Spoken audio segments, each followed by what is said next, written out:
everybody. Welcome to yet another episode of Maddox Show and Tell, the series where we bring the top customer success teams to show us what they're sharing with their customers to drive real results. Again, this isn't hypotheticals, this isn't best practices. We're actually going to be seeing content that these teams are using with their customers. And today, we're very lucky to have Tori Mansoranes, Director of Scale Digital Success and Education at Conductor. Hi, Tori. Thank you for joining Hello. us. Thanks for having me. For those not familiar, what does Conductor do? Yeah, so we are an AEO SEO company. So to make that simple, helping you rank on LLMs and on Google to make sure that your website and your brand is discovered. As a marketing person, this is the only thing I'm really thinking of when I'm thinking Yeah. of these show and tell shows. Yes, yes, Um, very much so. and scale digital success and education. This is something that is definitely like top of mind for a lot of CS teams. How did you get to this career position and to this role? Yeah, it's actually, I think, kind of an interesting story. So, I was a trainer at a tech company, and we had a big training team. And so, every new customer, we were getting on the phone and like walking them through step by step what to do. We wanted to make a more scalable approach. And so, they asked me, do I want to start a customer education program where we're making scaled videos and we're using like webinars, video on demand content rather than that kind of like one-on-one. So built that program from the ground up and then really just expanded from there. So it was I run my team is like the whole ecosystem of scaled. So it's community, customer education, documentation, life cycle email marketing. So really everything in the ecosystem of scaled on top of an actual scaled customer success manager. So yeah, I started in kind of training and education and then really moved to like the whole scaled CS, um, all of the programs. That's really awesome that you actually started off in the one-on-one world because I'm sure you had so much learnings that usually when Mhm. people try to do the opposite way, there's so much you don't know. Yeah, So yeah. awesome. And I love that it's everything scaled, life cycle marketing, all of that, which makes total sense. Yeah, yeah. I'm a big fan of the model, whether it's like one person kind of runs it all or you're just like we're collaborating really closely together. I think that all of those programs need to have a really close relationship because they all depend on each other to be successful. Oh, absolutely. So today, Tori's going to show us Conductor's monthly usage send email. But, as per tradition, before we dive into the show and tell part, we're going to ask her a few customer content strategy questions. So, first one, what content has moved the needle for you and why? So for us, I was thinking about this. I think it's really the our learning content. Mhm. So for our customers, me and my team are really focused on product adoption. How can we get our users to have, deeper, more meaningful workflows in the platform and get what they need to be successful in their roles? And so we created a bunch of scaled learning content, so like tutorials, best practice content, things like that. And we actually found that users that engage with that content retain as users in the platform 9 times those that have never engaged. So this was like a very exciting metric when, and you're like doing your analysis and you're like, oh, I can't believe what I found. This is so exciting. But anyways, yeah, so it's really our learning content. So we are hyper focused right now on getting as many people at our customers trained and engaging with our learning content as we can so that they understand, how to really be successful in our platform. I mean, there's no magic bullet, but it feels like you got pretty close to one. What part of the customer journey do you think deserves more attention, needs a little bit more love? For us, I think it's looked a little different everywhere I've worked. I think for us, it's probably a little bit later in the cycle. I think we've done a really good job when it comes to onboarding and those like initial adoption stages, but we have just started to kind of dip our toe in when it comes to like things around the renewal cycle. A lot of that is it's all really human led right now. And so we're thinking about what are the pieces of content or the touch points that are, around that kind of renewal time that can help really just reinforce what the human conversation is. So that's something that we've been thinking about.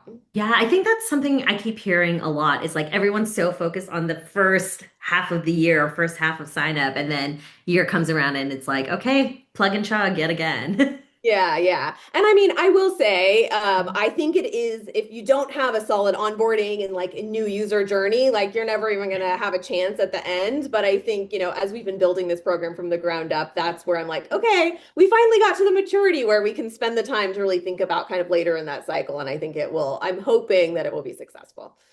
And last question before I pass it off to you. What are the big no-nos when it comes to customer content? I think the biggest thing that I think about is really generic. So we have a lot of different personas that use our platform, and I think a lot about where is a user in their journey? What type of user is this? What have they told us that they care about? And how can I really meet them where they are? So I find that the most successful pieces of content or outreach that my team does is always when maybe the list is a little bit smaller and we're really focusing in on what does that person actually care about. I can think of a lot of examples of like when tools I use have done this to me and I'm like, "Oh my gosh, this is like the exact dashboard I needed," or this is like such a good use case. So I think that if you can be as like specific and targeted as you can within, reason and your bandwidth, I think that that's usually where I find the most success. I love that. So now I'm going to shut up and I'm going to pass it over to you to walk us through the Okay. monthly usage send email that Conductor uses. Okay, great. Well, this project was actually a pet project of our CEO. So he came to me directly and said, I really want to send out, I want our customers to really understand where their teams are at with usage of our platform. So, are they logging in? What parts of the platform are they using? And this can really lead to, just them having conversations with their teams, but also really powerful customer success manager conversations. So when our account teams are getting on the phone with their team, they can even pull these emails up or it sparks a lot of conversation. So in order to do this, I was trying to figure out what tool could I possibly use. And I went to our chief product officer, and she was kind of like, the only way I sort of know of is if the team were to build something like a product email that engineers and our product team was working on. But we don't have the bandwidth. Like that's not something that we can put on the roadmap. We really need to focus on our, actually building new features in the product. So we decided to try it out with Matic. And so we built this monthly usage email, which I can share my screen and kind of walk you through what this is. But we send it on the first of every month to all of our active customers, to any admin on the account. And it's really just walking folks through how is your team using, what part of the platform are they using, so that they know where are the gaps, where are they excelling, and where they should be focusing in the next month. So let me go ahead and share. So I've anonymized this email. These aren't real people. But this is we have a different email for our different we have different parts of our platform. So we have different tools that people could purchase. So this is one for if they have kind of our holistic package. But we send it every month. So you can see it goes through what are our number of active users? And this is what I was really excited about. What's the change? Does this make sense? Was someone who's a key part of this team on vacation? Or is this surprising to the leadership team or to the admin team? And then we kind of go into who are the people that dropped off. So it's like, oh no, like why hasn't Shemena been using? I need to like reach out and see what's going on or offer her help, or maybe we need to get her training. And then we can see our top users. So we've got Laura here who spent a ton of time in the platform. That's amazing. Maybe we want to make sure she gets certified so that she's, proven her skills, or maybe we want to have her, teaching things to the team.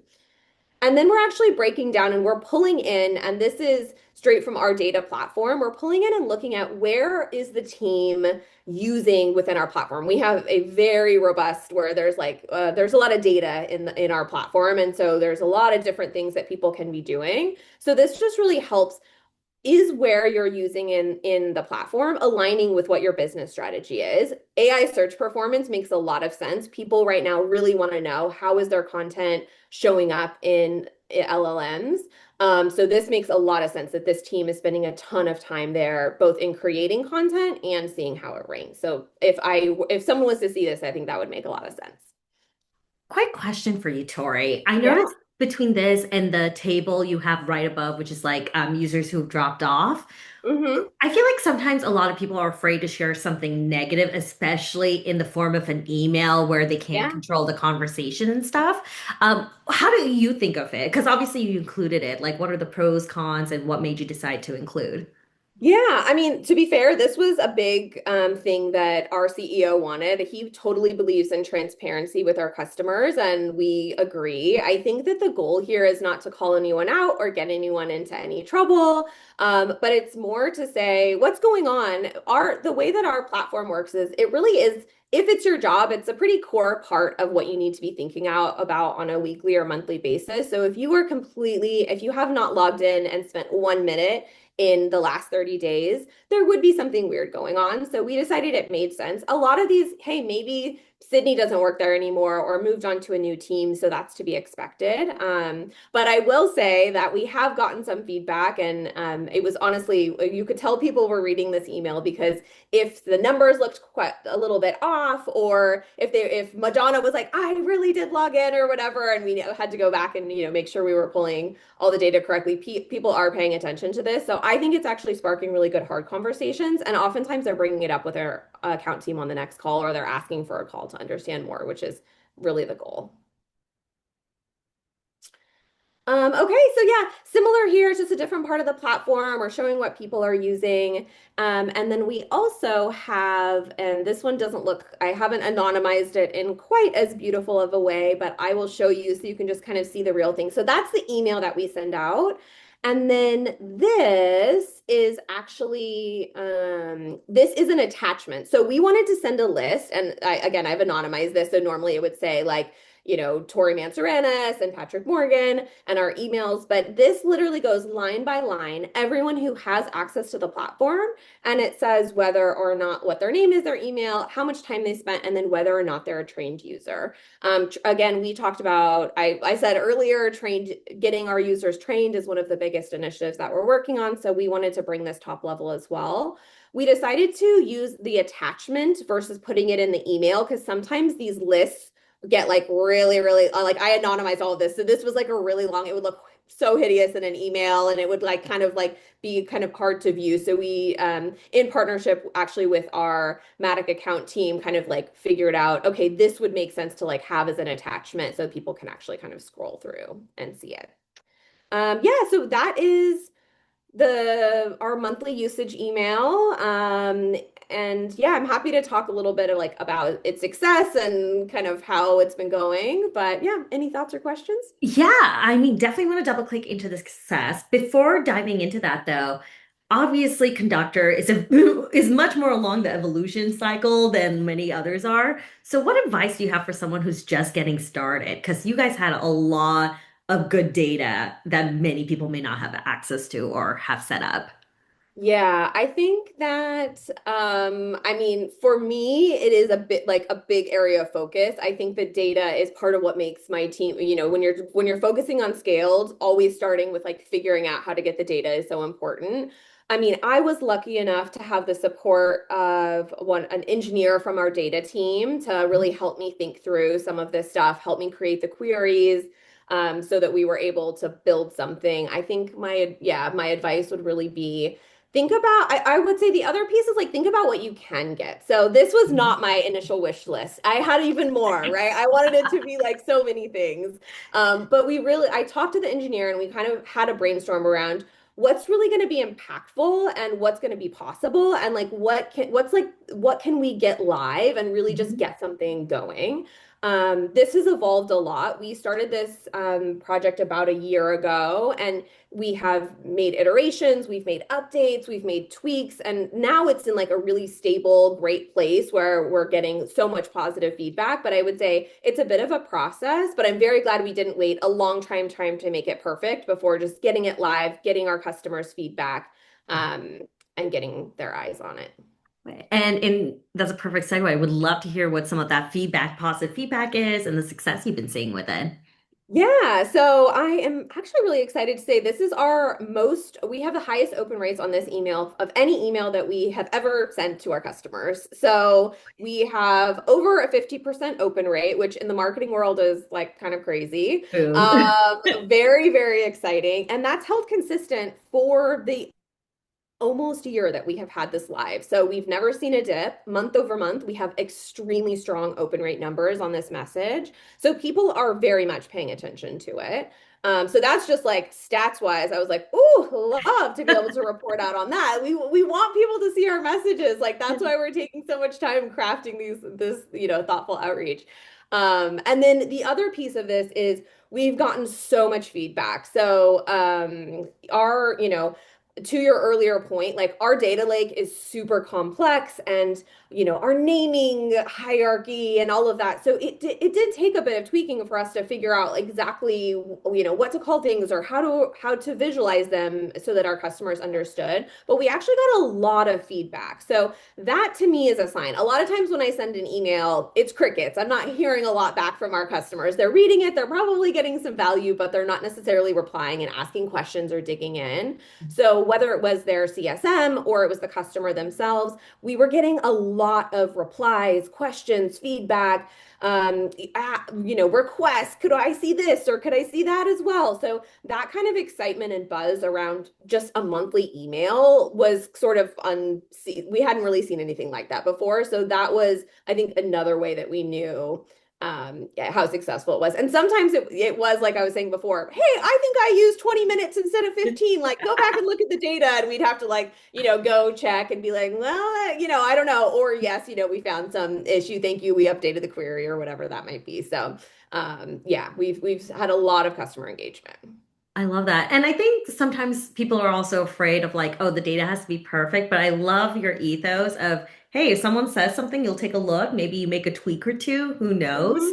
But I just love that iterative process. And Yeah. also the fact like at 50%, I feel like most people will be like, and I'm done. But the feedback, Yeah. actually Yeah. people engaging, taking the time to engage, that's phenomenal. Yeah, it was great. And then one other thing I'll say on the kind of like get something live, we didn't do this initially, and then I can't remember, someone on the team had this great idea. They were like, wait, like think of this as a product, put a beta tag on it. So we actually, I don't know if you noticed Ooh. at the top, but we have a beta line that says this is part of a beta initiative. If you see any discrepancies in the data or you have any questions, reply to this email and we will, we'll investigate. And I do think that probably helped. And just like when you've got an alpha or beta in your product, it does give people a little bit more like, I think they give us a little more grace, which we appreciate if, there's something slightly off. So yeah, I think that that was a helpful little tip that I will definitely use again as well. Yeah, that's so smart. I mean, might as well. Lots of these emails when we first launch are in beta, pretty much. Yeah, So makes total sense. 100%. Yeah. Awesome. Well, thank you so much, Tori. That was such a cool email to see. I think it's definitely probably aspirational for a lot of people, but this is what best in class looks like. This is what you want to be working towards.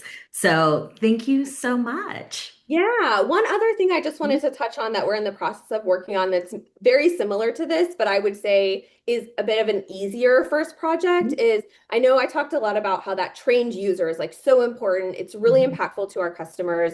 So we are in the final stages of getting a very similar email, but that it goes out on a day 30, 60, 90, and then quarterly to our customers and shows how many users are trained, what way were they trained, have they been certified, who's been certified, and then and again, we're kind of like calling people out a little bit, who's a new user in the last 90 days and hasn't engaged with any training. So it's going to probably look quite similar to this, and it's going to, kind of go out on that schedule, but it's a little bit easier for us because the data all lives in Salesforce.